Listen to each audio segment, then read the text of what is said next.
ஆமா, நான் தேடிக்கொண்ட பிரச்சனை தான்.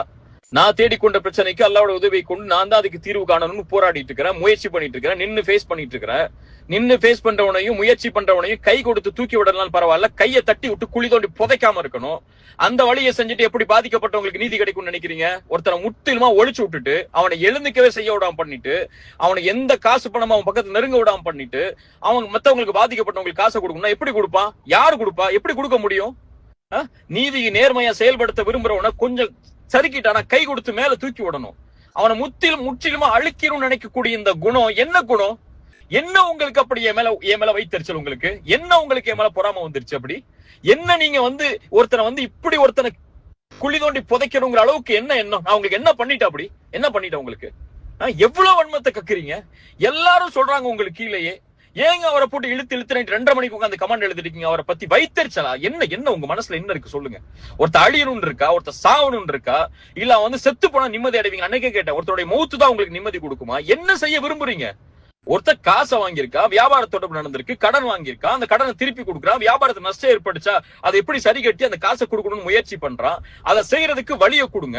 அல்லது ஒரு தரப்பை மட்டும் கேக்குறீங்க, இன்னொரு தரப்பை கேட்க மாட்டேங்கிறீங்க. என் தரப்புல ஒரு வார்த்தை இந்த மாதிரி காசு கொடுக்குற சொன்னாங்களே, இவங்களுக்கு ஏதாவது கொடுத்துருக்கீங்களா? என்ன அடிப்படையில வாங்கியிருக்கீங்க? எந்த அடிப்படையும் இல்லாம சும்மா வாய்க்கு அந்த மாதிரி உட்கார்ந்து எழுதிக்கிட்டும் வாய்க்கு அந்த மாதிரி மத்தவங்க சொல்றதை கேட்டுக்கிட்டு நீங்க செய்யக்கூடிய இந்த விதமும் எந்த அடிப்படையில் நியாயம்னு சொல்லி யார் வந்து நிப்பா?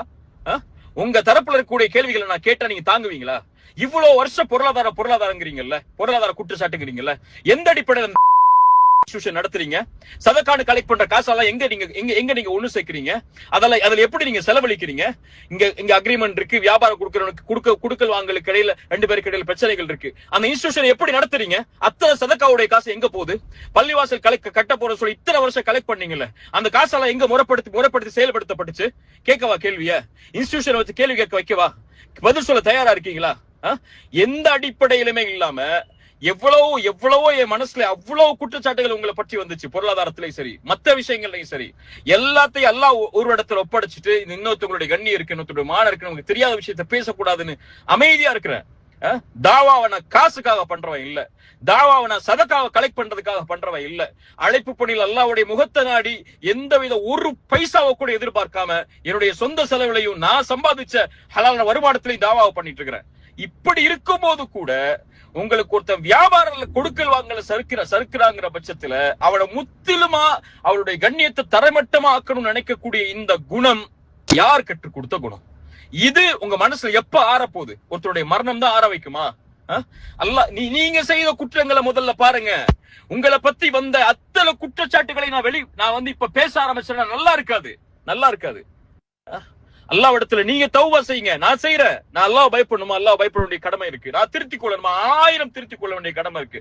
குறைகள் இருக்கு, 1000 குறைகள் இருக்கு. நான் மீளணுமா? 1000 முறை அல்லாஹ்விடத்துல மீளவன் இருக்கு. ஆனா ஃபலா துஸக்கு அன்ஃபுஸக்கும் அதை மட்டும் மனசுல வச்சுக்கோங்க. அல்லாஹ் ஒருவனுக்கு தான் தெரியும் அவனை யாரு பயப்படுறா, யார் எந்த பிரச்சனையில இருந்து மீள ஆசைப்படுறா, யார் அவனுடைய பாதையில மீண்டும் திரும்பி வர ஆசைப்படுறான்னு சொல்லி உங்களை திருத்திக் கொள்ளுங்க. நான் இவ்வளவு நாள் இவ்வளவு கண்ணியத்தோட இருந்தேன். ஆனா நீங்க இவ்வளவு கீழ்த்தரமா ஒரு மனிதனுடைய வாழ்க்கைய, ஒரு மனிதனுடைய குடும்பத்தை முற்றிலுமா தரைமட்டமா ஆக்கணுங்கிற எண்ணத்தை கொண்டு செயல்படுறீங்க தெரிஞ்சதுக்கு அப்புறம் இனிமே எப்படி அந்த கண்ணியத்தை உங்களுக்கு நான் கொடுக்க முடியும்?